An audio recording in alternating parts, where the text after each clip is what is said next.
de tal manera hace que de alguna forma los argentinos hayamos salido un poco de la realidad de los costos, ¿no?, de los servicios, y Sí. eso hoy hace que la situación económica sea más difícil. Se vienen en mayo, de hecho, los aumentos del gas, son servicios básicos. Sí, Es- 300%, algo así. van a seguir Ajá. estando los golpes al bolsillo justamente Ajá. porque no Y se la dejó gente gana el igual y subsidio. vos cada vez te Ese estás es el empobreciendo problema. más. Hablando de costos y cosas, parece que la justicia también quiere ahorrarse unos pesos.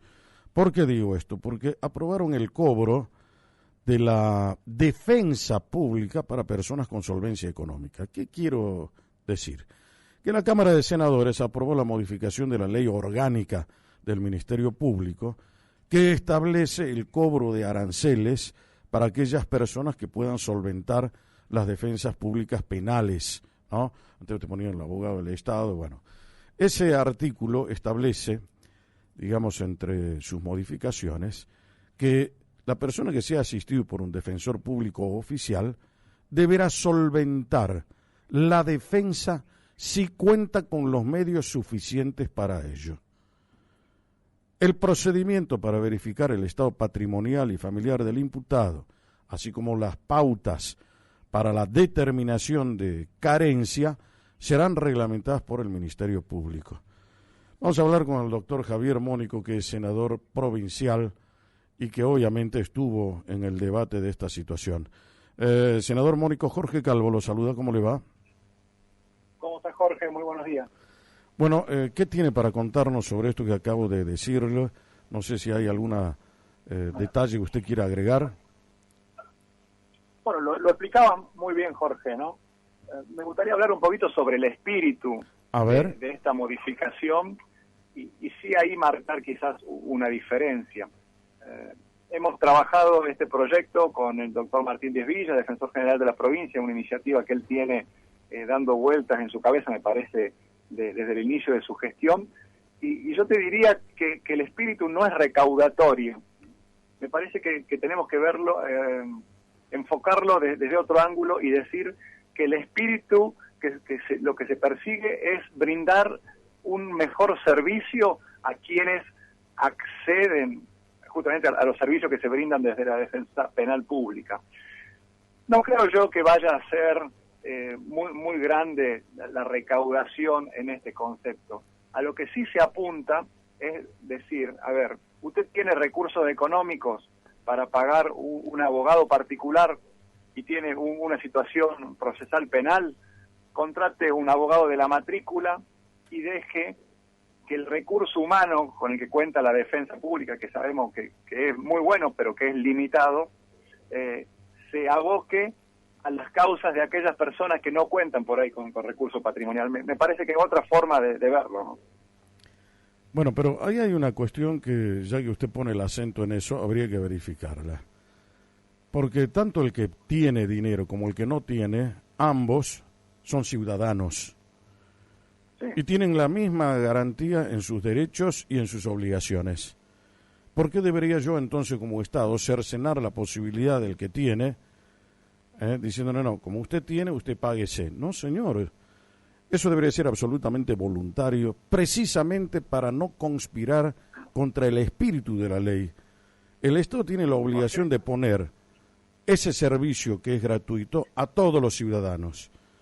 Entonces, no porque el señor tenga, yo tengo que conminarlo a que solvente el gasto. Déjenlo que por voluntad propia, ¿no?, el señor decida contratarse un abogado de la matrícula y si no, que lo asista el Estado, porque para eso él paga los impuestos. Entonces, esto es bastante complicado que no sé si lo habrán visto desde ese punto de vista, ¿no? Lo hemos analizado el artículo 18 de la Constitución, Bueno, se analizaron el 18, todos los habitantes son iguales ante la ley. Y acá pareciera ser que no. El derecho de defensa en juicio, Jorge, pero vos hablabas ahí y como que tocabas algún criterio tributarista, ¿no?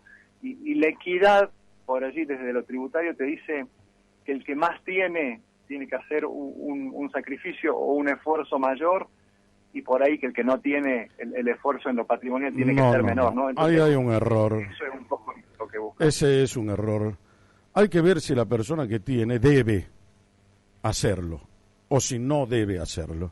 No es solamente porque tenga, porque si no acá estamos demonizando al que tiene. El que tiene que se pague esto, el que tiene... ¿Y para qué paga impuestos él? ¿Por qué razón tiene que ser exceptuado de la ley, discriminado? Eso es un error conceptual gravísimo. No es, Jorge, lo que hemos analizado, acepto por ahí. Bueno, deberían haberlo analizado. Si no lo analizaron, tienen que analizarlo. Pues esto es poner en un pie de desigualdad a todos los ciudadanos, burlando precisamente el artículo que dice, en el cual se inspiraron, que es el artículo 18 de la Constitución. Todos los ciudadanos son iguales ante la ley.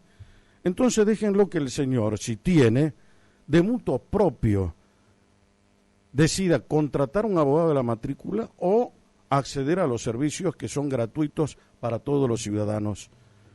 Hay que ver no si tiene, sino si debe el señor tomar determinada acción o no. Ese es el tema central. Acá estamos poniendo el acento en si tiene o no tiene. El concepto tributarista, que también está equivocado. El que más tiene que pagar más. Hay que ver si debe pagar más o no. Ya lo dijo Alberdi. Entonces, empecemos a reflexionar. Y Montesquieu también lo dijo. Mire, dos hombres de talla jerárquica e intelectual, como para que el Senado tome y haga un anclaje, Jorge, en ellos. Jorge, respeto no tan solo la línea de pensamiento de Alberti y de Montesquieu, sino también la tuya. Pero bueno, me permito discrepar, ¿no? Y lo claro. que sí se garantiza es que todos puedan acceder al servicio de la defensa pública, es decir, no significa que si vos tenés recursos no te puede defender un defensor oficial público penal, pero sí significa esta reforma que si vos contás con los recursos económicos, se va a solicitar la regulación de honorarios y oportunamente vas a tener que pagar por el servicio que has recibido del Estado.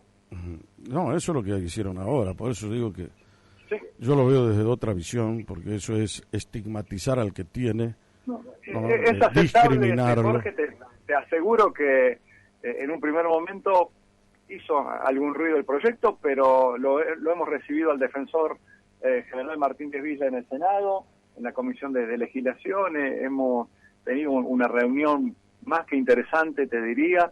El doctor Villa fue acompañado de sus colaboradores, de su equipo técnico, nos dieron los argumentos, nos mostraron por allí cómo se ha trabajado esta cuestión en derecho comparado y lo hemos entendido razonable.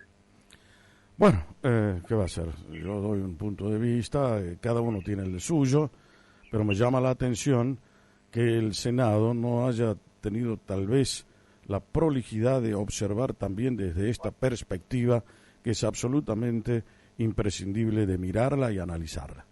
Senador Mónico, gracias, muy amable. Muchísimas gracias, como siempre, a vos, Jorge, por la comunicación, y bueno, siempre es un placer. Coincidamos o no con las apreciaciones que podamos tener. Seguro, claro. Quo Vadis, con Jorge Calvo, periodismo en serio.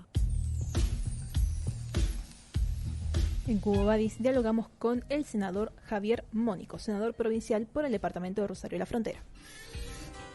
En este país tener una chirola